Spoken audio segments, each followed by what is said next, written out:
తండ్రి అయిన అబ్రహాముతో నేను చేసిన ప్రమాణము నెరవేర్చి ఆకాశ నక్షత్రము వలె నీ సంతానమును విస్తరింపచేసి నీ దేశములన్నీయు నీ సంతానమునికి ఇచ్చేదను. హల్లెలూయా.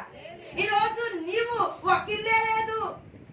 నేనంటారు మీరు మా బడి మీద వచ్చారంటే కారు కొనండి అయ్యారు, కారు కొనండి అంటారు పెద్దలు ఒక ఆయన.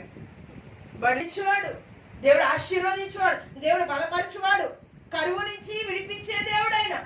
ఇస్సాకుని క్రమక్రమముగా ఆశీర్వదించినట్లుగా దేవుడు చెప్పిన మాట వింటే మనము కూడా క్రమక్రమముగా ఆశీర్వదిస్తాం. ఇప్పుడు మేడ ఎక్కాలండి,